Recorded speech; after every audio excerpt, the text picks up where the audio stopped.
Today, I'm going to talk about how to scale your company through low ticket offer funnels, aka low ticket product funnels. I've generated over $37 million in revenue for my clients through ads and funnels, one of which hit the $1 million mark last year. Again, that's just through one funnel. And I've been working with a lot of prominent clients in multiple spaces in the B2B world, B2C world, online coaches, agencies. And something we're leaning into as of late is low ticket product funnels. And there's a couple reasons for that, which I'll get into in a few minutes here. But I want to sit down because I just got off of a meeting with one of my clients who is a very, very prominent company in the gym consulting space. And we're developing a low ticket product funnel with them to ultimately feed into their high ticket offer and try to cut through the noise that's in their space right now with the competitors. So let's get right into it. What even is a low ticket offer or low ticket product funnel? So a low ticket offer funnel is basically where you just give away something that is lower priced up front and essentially try to ascend people into your higher ticket offer over time. So think about those offers you see where, you know, you're getting like a workbook for 27 bucks or 47 bucks, like a mini swipe file, a digital course, something like that that solves a narrow problem in a big way for a very low price. So instead of just going right to your high ticket offer,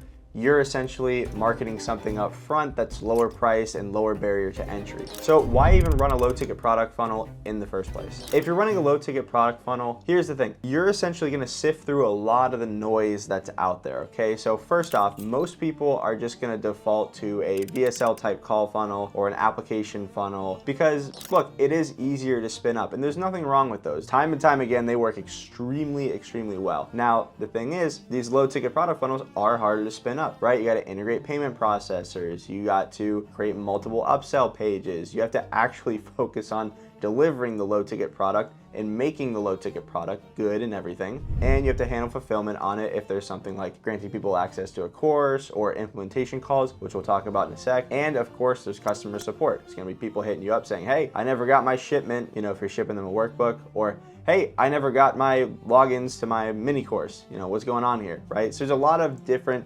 complexities with a low ticket offer and a low ticket product funnel, but it does come with some great benefits. So again, why go low ticket? Because while everyone else zigs essentially and is just doing call funnels all day long, if you zag, especially if your industry is mainly doing call funnels, if you zag to the other direction, then guess what? You're gonna stand out and you're gonna start pulling more market share in. So that's a big thing in marketing. While everyone else zigs, you gotta zag. And the second kind of reason to go low ticket is this is gonna get people bought in more, and this is gonna get you more quality leads that you can then upsell and ascend into your high ticket offer. If someone pays you money up front, they're a much better lead than someone that just opted in for a free lead magnet or something or just booked a call. They actually have money on the table and they have stakes now. They have attachment to your brand that's in a monetary form, so they're more likely to ascend in the future. And they're just better leads. There's a massive difference between free leads and paid leads. Even if the product's like 7 bucks or 17 bucks, that little bit of money and that commitment to put money on the table makes such a ridiculously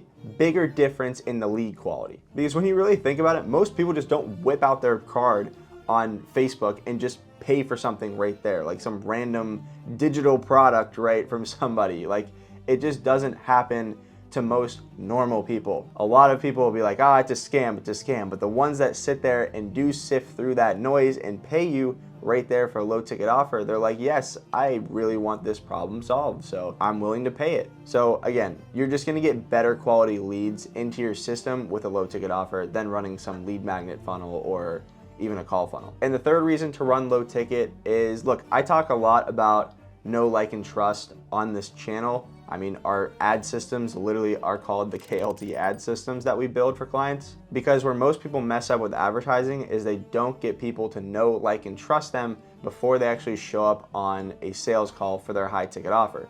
So people show up very guarded, very kept, they're not warmed up, they're not pre-framed, and they just start slinging out a bunch of objections at you. So if you build a really strong, good, valuable, low ticket product and somebody buys it from you and consumes it, what do you think is gonna happen? In a very short period of time as they consume that, they're gonna know, like, and trust you in a very big way. So you're just gonna get raving fans for your brand. And then, of course, it makes it infinitely easier to upsell them into a high ticket offer. So again, why low ticket? One, it's a lot harder to spin up. So you're cutting through a lot of the noise and pretty much beating out your competitors in that way and pretty much separating yourself from your competitors. 2, you're gonna get higher quality leads into your system. And 3, you're getting people to know, like, and trust you in a very big way in a short period of time, thus allowing you to upsell them a lot easier in the future. Now, cool, you're bought in on why you should run a low ticket product funnel. Now, what do you actually sell? So there's 3 things when you're trying to ideate what you're actually gonna sell through a low ticket product funnel. First is you need something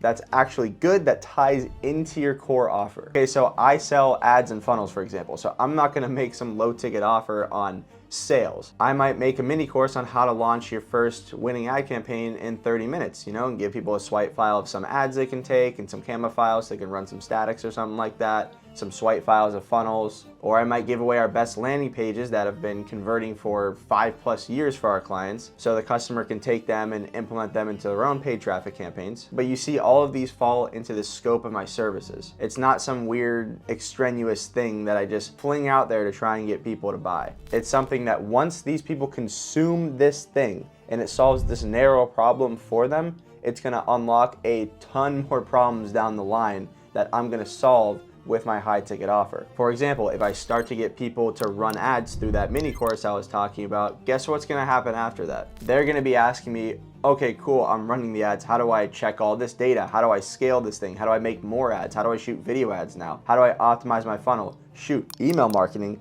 How do I figure out email marketing? How does this go?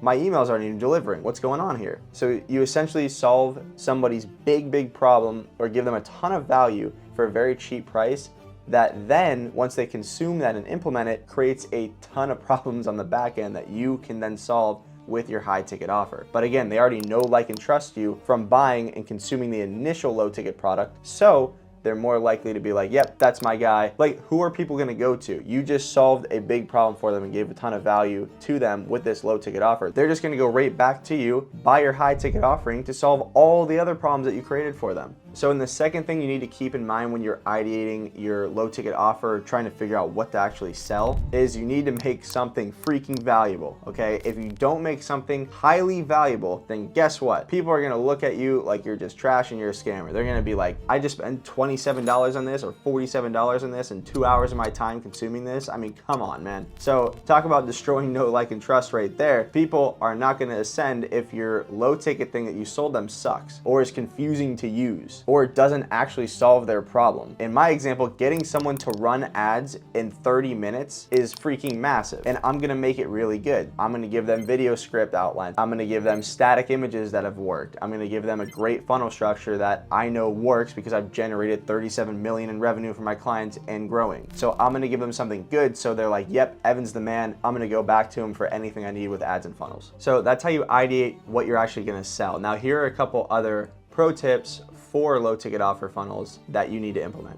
One is you need to have an implementation call. So whenever someone buys your thing, you need to have a call on the back end that you pretty much make as mandatory. Sometimes I'll even lock some assets that they bought with the low ticket product, or I'll have some like bonuses or something they could unlock if they show up to this implementation call. And I make it very clear that this is not a sales call. This is an implementation call for you to implement properly the stuff that you just bought from us. I want to make that very clear in that. And of course, this could be an SDR or a setter that is collecting information about this prospect and will be used in the future to upsell them or set them for a back-end sales call to send them into a high ticket offer. But initially you want to convey in your marketing that, hey, this is not a sales call. We're just trying to help you implement this thing that you just bought. But as an SDR or a setter on this call, if you start to see a lot of pain points and like things that you can help with your high ticket offer, you just want to plant those seeds for them. After they've consumed and implemented these things you're telling them on the implementation call, that will essentially be kind of like more of a back-end sales call. And you don't want to drag that second call on really, really far. You kind of want to make it as close as you can to that initial implementation call, giving them, of course, some time to actually consume the materials that they just bought and implement them though. The second pro tip that you want to consider when you're making a low ticket offer funnel is you got to have a series of upsells. So I like to do a lot of one-click upsells. So you capture their payment information on the front end and then go to a series of pages that have one-click upsells and downsells. So some upsells you could toss in are like a fast fast-tracked route or guide. It could be another complimentary service or package, right? So if I'm selling like an ads course, I could say, hey, tack on my 30 plus landing page templates that are proven to work across all B2B and B2C niches. Or if you're selling like a workbook or something physical, it could then be something digital. If you're selling something digital on the front end, it could then be something physical, right? Like get kind of creative here and think of all these different ancillary bolt-ons that you can have, and especially stuff that you already have made that you can essentially attach to your funnel as one-click upsells. And then my favorite upsell I like to do, and we're doing this with Jason Wojo, he crushes this right now, is a 30-minute to 1 hour consultation call that is paid usually anywhere from like $97 to $297. And this call is like a paid consultation call, right? So it's a lot of value you want to convey. You want to say on that upsell page, hey, we're going to dig into a bunch of your problems, one-on-one consultation call and training call. This is not a sales call. So you're going to talk to me directly and we're going to help solve a ton of your problems, and just make sure that they know it's different than the implementation call. If you talked about that on your front end marketing, really tell them, hey, this is a call that people pay upwards of $500,000 an hour for. You're getting it for a steep discount here just because you bought all these other things from us. And this works great, by the way, if you have a big personal brand and have a lot of people that already know, like, and trust you, but you can still run it very successfully if you don't have that. But again, like Jason's, for example, he has 1.3 million followers on Instagram and a big personal brand everywhere on the internet. So he's easily able to get people to pay $97, $197, $297 for a consultation call with him one-on-one, a private one-on-one call after they've already bought a bunch of stuff because of his brand and people really trust him. So that's a really big thing. And these upsells, what it does is it really raises your average order value, which you really, really need to scale these. So if you can pump more money back into marketing, it's gonna help you massively. So raising that AOV is crucial. And also the more money that people pay, the better of a lead they are, so you can tag them differently and lead score them properly within your CRM and put a little bit more attention on those people that, you know, maybe bought 3 upsells for you and paid $400 right there versus the person that maybe just bought the one thing for $27 and kind of just vanished. So that's a whole breakdown of low ticket offer funnels and low ticket products. So if you want to implement one of these, of course, we're able to help you. My link is down below and we have a one-time setup offer, meaning in 14 days, we'll build an entire funnel like this for you and launch it with you. So all the ads, any videos on the landing pages, setting up all the integrations, payment processors, helping you ideate what the product is, etc. So if that's something you want to do, the link is down below in the description. And one other final thing to consider when you're ideating your low ticket product or trying to figure out what you're going to sell is essentially, are you going to make this physical or digital? If it's a physical product, it's gonna sell a little bit easier and you're gonna have a little bit easier of a time charging a higher ticket price for it, something like $37, $47, because somebody's getting something physical like a workbook or a physical book. But of course, digital is a lot easier to create and sell. But again, just understand you have both those routes, both have their pros and cons. And of course, you can still charge a very decent price, like $37, $47 on the front end with a digital product or a digital course or something like that, if you make it valuable and you make your marketing good and hit a lot of pain points and show people, hey, we're going to solve a very big problem for you with this thing. And if you have any other questions, or if you're wondering, hey, should I maybe run some high ticket offer, or if you're thinking, hey, maybe this kind of thing isn't for me, I want to run something that's more of like a traditional VSL call funnel to a high ticket service, then check this video out right here where I break down my favorite high ticket offer funnel structure in detail.